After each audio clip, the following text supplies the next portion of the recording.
សូមស្វាគមន៍មកកាន់ព័ត៌មានប្រចាំថ្ងៃពី The Khmer Today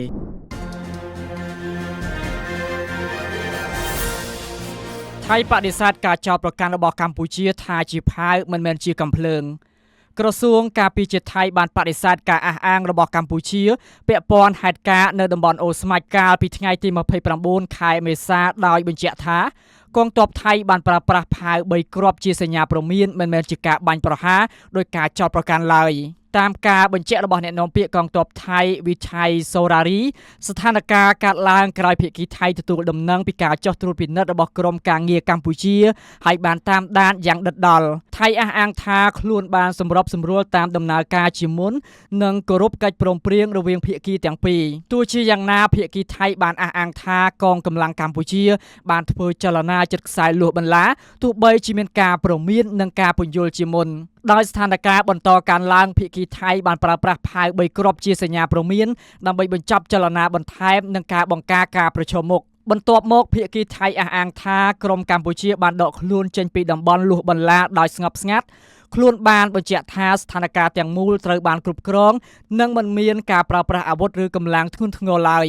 ទោះជាយ៉ាងណាកម្ពុជាចោទថាមានការបាញ់ប្រហារពិតប្រាកដដោយប្រើអាវុធធុនវែងនិងអាវុធផ្សេងៗទៀតក្នុងកំឡុងពេលក្រុមជំនួយការយោធាចុះត្រួតពិនិត្យតំបន់នោះភាគីទាំងពីរមានភាពខុសផ្នែកគ្នាខ្លាំងក្នុងការបកស្រាយហេតុការណ៍ថៃបានបដិសេធការចោទប្រកាន់ទាំងនោះដោយអះអាងថាសកម្មភាពរបស់ខ្លួនអនុវត្តតាមច្បាប់នៃការចូលរួមនិងមានគោលបំណងរក្សាសន្តិភាពនិងស្ថិរភាពតាមបណ្ដោយព្រំដែនខ្លួនក៏បានលើកឡើងថាមានការញុះញង់ពីភាគីកម្ពុជាជាបន្តបន្ទាប់នៅតំបន់ព្រំដែនជាចុងក្រោយក្រសួងការពារជាតិថៃបានអំពាវនាវឲ្យសាធារណជននិងប្រព័ន្ធផ្សព្វផ្សាយផ្អែកលើព័ត៌មានផ្លូវការនិងប្រុងប្រយ័ត្នចំពោះព័ត៌មានមិនច្បាស់លាស់ខណៈដែលបញ្ជាក់ថាខ្លួននឹងបន្តទំនាក់ទំនងព័ត៌មានដោយតម្លាភាពនិងរក្សាស្ថិរភាពតាមបណ្ដោយព្រំដែន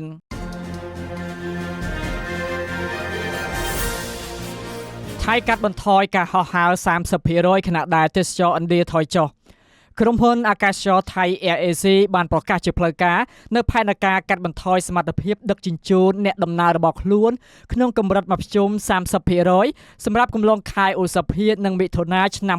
2026ខាងមុខនេះការសម្រេចចិត្តនេះត្រូវបានធ្វើឡើងបន្ទាប់ពីមានការប្រជុំមុខនៃកត្តារួមផ្សំសំខាន់ៗចំនួន2គឺការកើនឡើងនៃតម្លៃប្រេងឥន្ធនៈពិភពលោកនិងការធ្លាក់ចុះនៃតម្រូវការទីផ្សារទេសចរតាមរដូវកាលយោងតាមសេចក្តីប្រកាសព័ត៌មានកាលពីថ្ងៃទី28ខែមេសាក្រុមហ៊ុននឹងធ្វើការរឹតបន្តឹងប្រតិបត្តិការក្នុងស្រុកយ៉ាងខ្លាំងជាពិសេសនៅឯព្រលានយន្តហោះអន្តរជាតិសុវណ្ណភូមិក្នុងកំឡុងពេលពីខែនេះក្រុមហ៊ុននឹងរក្សាទុកតែជើងហោះហើរត្រង់ទៅកាន់ទីក្រុងទេសចរធំៗចំនួន2ប៉ុណ្ណោះគឺភូកេតនិងឈៀងម៉ៃដោយឡែកផ្លូវហោះហើរចំនួន9ខ្សែផ្សេងទៀតដែលចេញពីព្រលានយន្តហោះសុវណ្ណភូមិដូចជាទៅកាន់បុរីរាំងឈៀងរ៉ៃខុនកែនហាត់យ៉ៃក្រាពីសូរ៉ាត់ផានីនគរស្រីធម្មរាជឧដុង្គធានីនិងរាធិវត្តនឹងត្រូវផ្អាកជាបណ្ដោះអាសន្នទោះជាយ៉ាងណាក៏ដោយប្រតិបត្តិការនៅព្រលានយន្តហោះដនមឿននៅតែបន្តដំណើរការគ្រប់គោលដៅដដែលប៉ុន្តែនឹងមានការកែសម្រួលភាពមមាញឹកនៃជើងហោះហើរឲ្យសមស្របតាមចំនួនអ្នកដំណើរជាក់ស្ដែងចំណុចដែលគួរឲ្យកត់សម្គាល់បំផុតនៃការផ្លាស់ប្ដូរនេះគឺការផ្អាកជើងហោះហើរអន្តរជាតិទៅកាន់ទីផ្សារប្រទេសឥណ្ឌាក្រុមហ៊ុនបានបញ្ជាក់ថា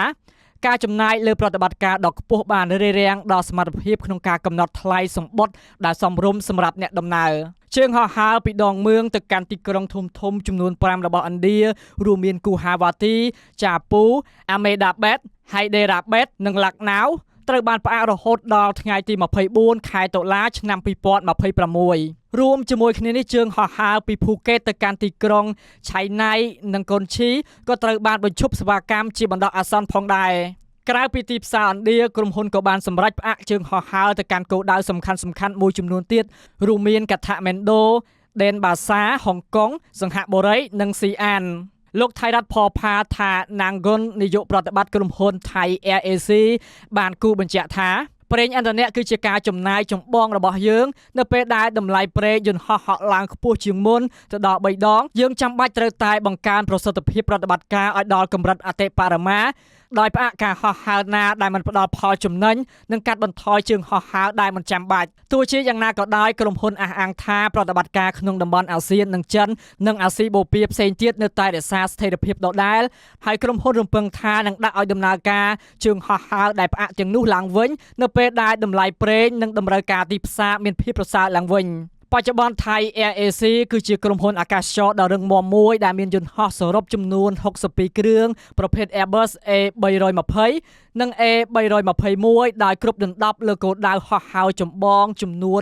71ក្នុង18ប្រទេសជុំវិញពិភពលោក